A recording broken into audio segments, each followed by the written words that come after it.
Bonjour et bonsoir. Bienvenue sur la chaîne de l'immigration et de l'entrepreneuriat.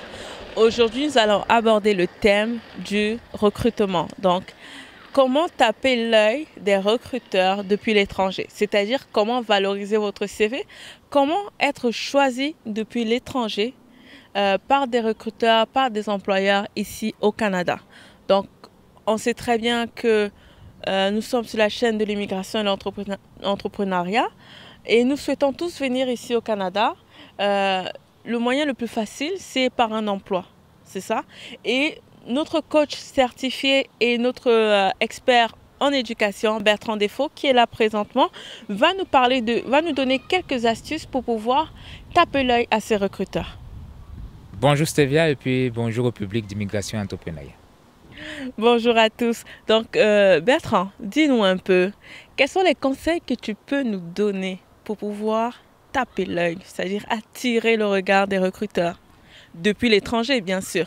Depuis l'étranger, il faut dire, Stevia, que le Canada, comme plusieurs autres pays occidentaux, traverse une crise des compétences, une crise des talents. Vous entendez là souvent parler de pénurie de main-d'œuvre dans de nombreux secteurs, le secteur de l'éducation, de la santé et bien d'autres secteurs. Et le Canada, donc, pour pourvoir à ces postes-là, n'a pas d'autre choix que de recruter des professionnels de la main-d'œuvre à l'étranger. Maintenant, pour vous qui êtes à l'étranger et qui souhaitez décrocher un emploi de votre pays ici au Canada, qu'est-ce que vous devez faire? J'ai plusieurs conseils pour vous. Le premier, c'est d'avoir confiance en vous. Ce n'est pas de faire un CV, c'est d'avoir confiance en soi. C'est de travailler, de développer son niveau de confiance. Tu me demanderas peut-être, Stevia, que faire, c'est peut-être abstrait. Non, ce n'est pas abstrait. La confiance d'oser. Oser aller sur Internet et suivre dans les conseils que je vais vous donner par la suite. Mais le tout premier conseil, c'est d'oser, d'avoir le courage d'affronter ces recruteurs-là qui sont au bout du fil, au bout de l'Internet et qu'on ne connaît pas. Parce que beaucoup, malheureusement, n'osent pas. Le deuxième conseil qui va encore vous paraître peut-être théorique, mais qui est extrêmement important, c'est de connaître sa valeur. J'insiste vraiment là-dessus parce que malheureusement, de nombreux professionnels ne connaissent pas leur valeur. Pas seulement des professionnels hors du Canada, même ici au Canada, je rencontre, je discute, j'accompagne des professionnels qui ne connaissent pas leur valeur, qui ne sont pas conscients ou conscientes de leur valeur, qui pensent que lorsqu'ils ou elles sont recrutés, c'est parce que l'entreprise leur fait une faveur. Non, l'entreprise a besoin de votre expertise. Voilà pourquoi l'entreprise vous engage. Autant que vous avez besoin de cette entreprise-là, pour concrétiser vos talents, pour avoir un revenu et prendre soin de votre famille. Ça, c'était le deuxième point. Troisième point, maintenant, il faut utiliser les réseaux sociaux. Pas pour clavarder avec les amis, quoique ça a son importance, mais utiliser les réseaux sociaux. Et il y a un notamment que je recommande à tout le monde. Si vous n'y êtes pas, s'il vous plaît, dès la fin de cette vidéo, allez-y, c'est LinkedIn. Vous devez absolument créer un profil sur LinkedIn. Si vous ne savez pas quoi faire, contactez-nous, contactez Duke Nation et l'équipe de Duke Nation se fera un plaisir donc, de vous guider. Vous devez absolument avoir un profil sur LinkedIn et ensuite développer donc votre réseau professionnel sur cette plateforme-là. Très bien. Permets-moi de t'arrêter parce que ce que tu dis est très bien. On va juste slow down un peu. Pourquoi LinkedIn? Est-ce que Facebook n'est pas bien? Instagram? Excellente question, Stevia. Comme d'habitude, Facebook, c'est pour socialiser. LinkedIn, c'est vraiment pour les entrepreneurs et pour les professionnels. Mais Facebook a bien des... Tu sais qu'ils ont une rubrique emploi. Hein? C'est vrai. N'empêche que quand on parle d'emploi et quand on parle d'entrepreneuriat, le premier réseau social qui vient à l'esprit, c'est LinkedIn, qui compte environ maintenant à peu près 1 milliard de personnes de différentes langues sur son réseau. Donc, c'est vraiment LinkedIn. Il faut y aller, il faut apprendre à naviguer sur cette plateforme, apprendre à la connaître, développer son réseau professionnel. C'est extrêmement important. la suite? Oui, pour la suite, Stevia, on crée dans son profil sur LinkedIn, qui est une sorte un peu là, j'exagère, hein, mais c'est à peu près cela, une sorte de CV virtuel.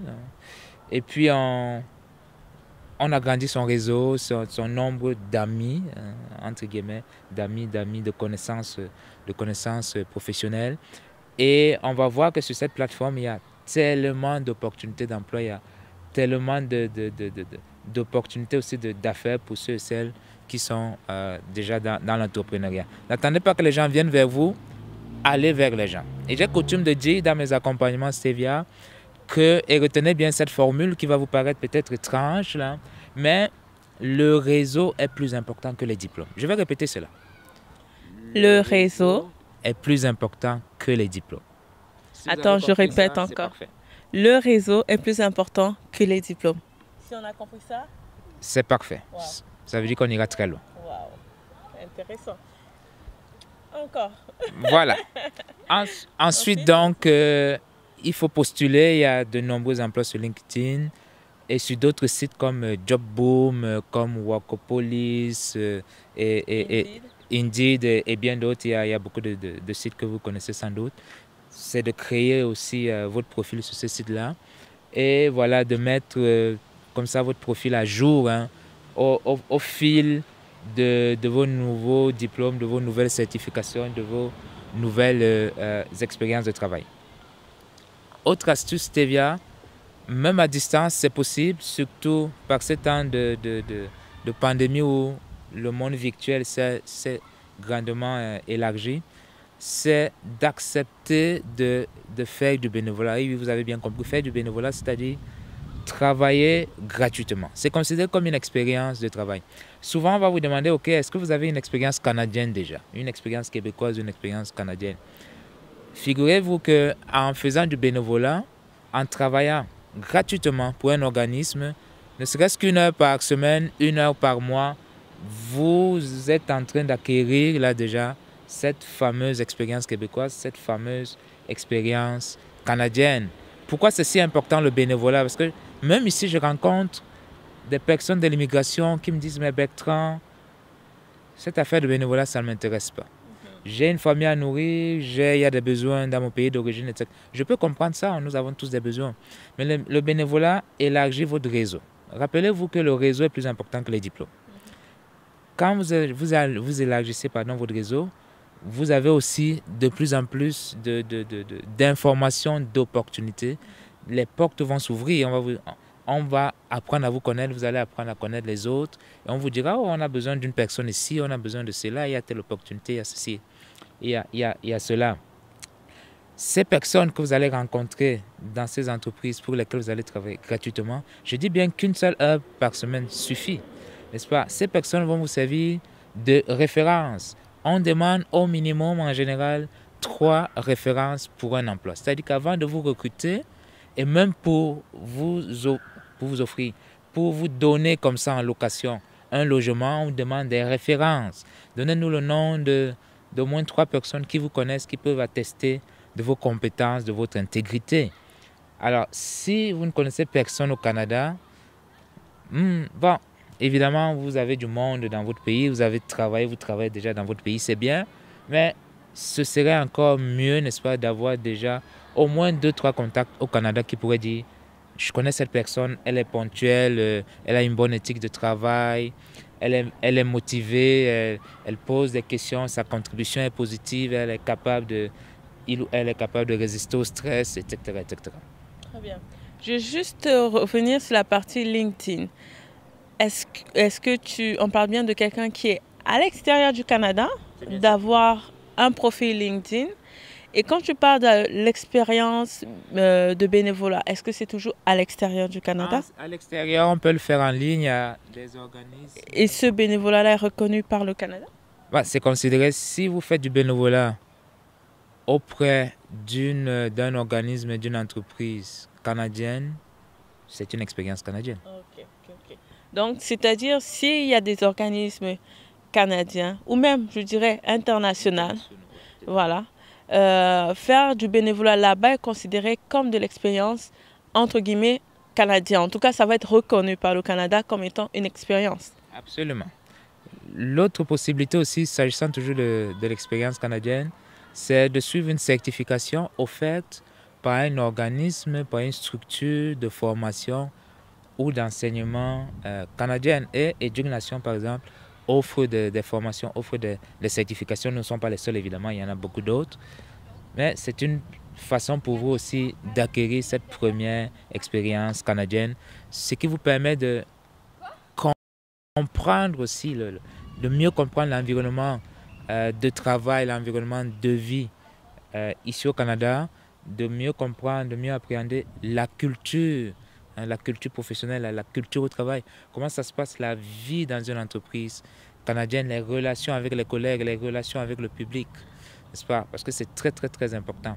C'est important de se faire recruter, mais c'est encore mieux d'être capable de rester longtemps et de marquer, n'est-ce pas, de son empreinte notre passage dans une entreprise canadienne. Très bien, oui, ce que dit Bertrand est très important. Quand vous avez votre première expérience, que ce soit elle soit bénévolente ou rémunérante, il est important de marquer l'esprit en ayant peut-être une bonne conduite ou bien en travaillant bien. Enfin, vous savez comment, de toute façon, donner le succès à votre emploi.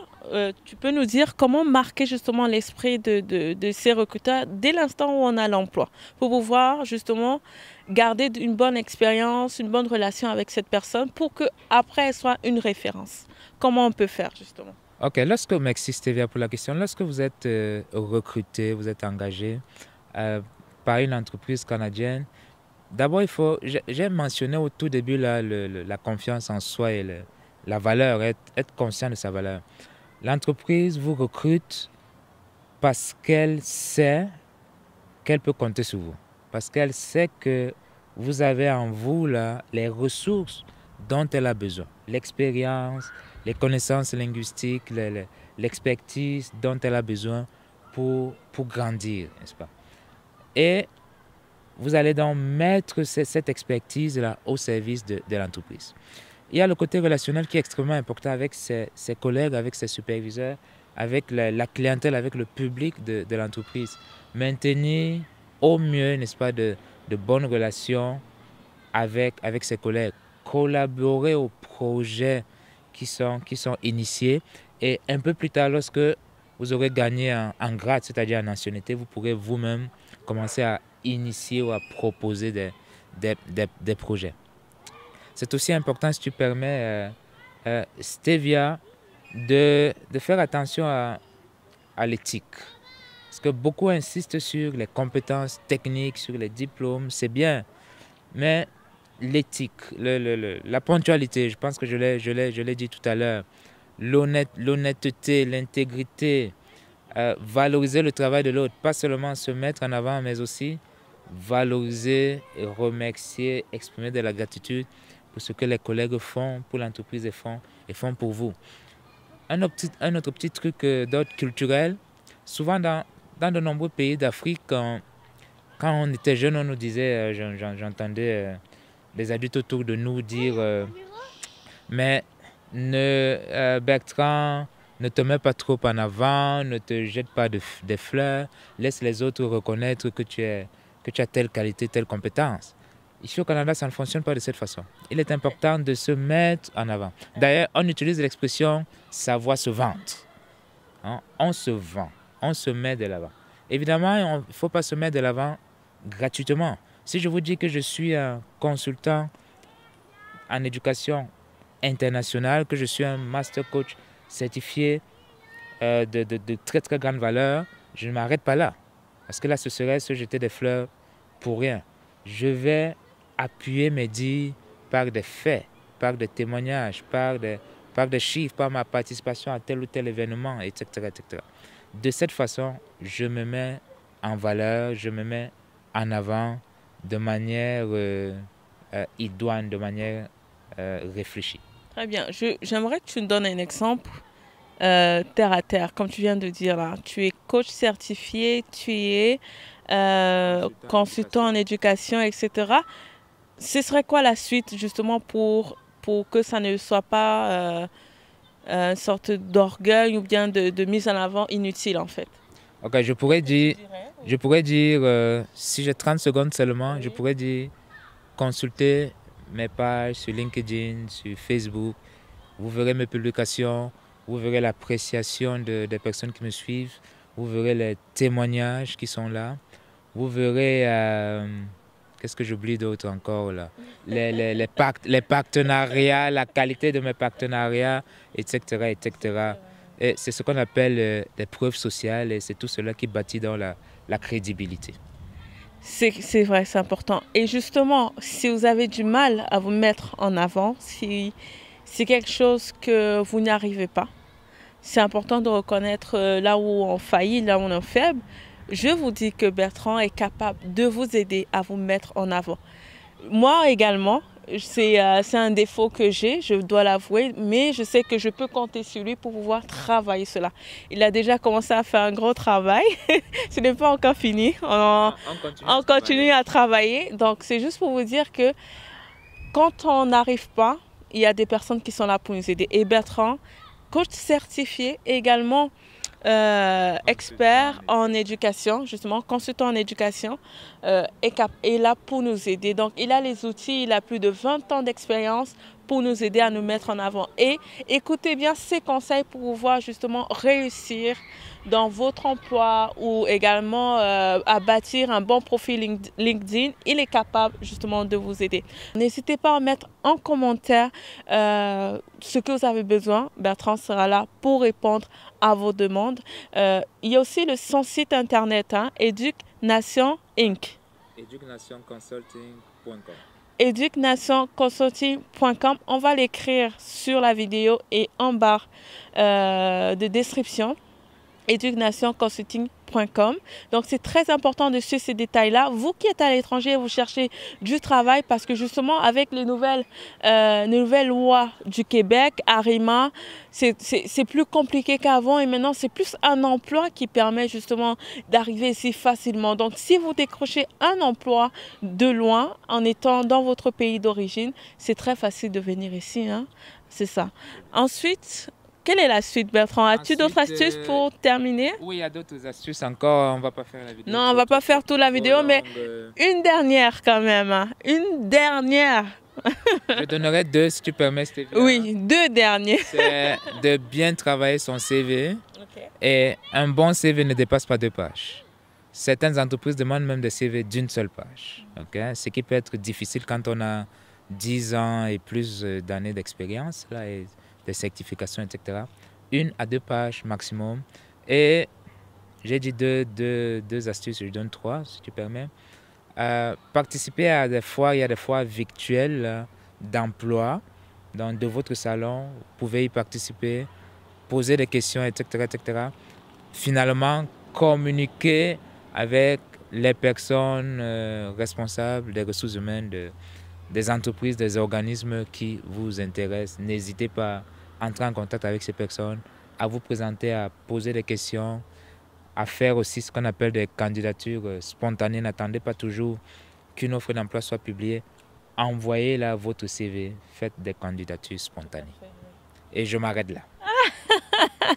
C'est ça. Donc pour finir, CV et faites des candidatures spontanées. C'est ça, je n'ai rien oublié. Hein.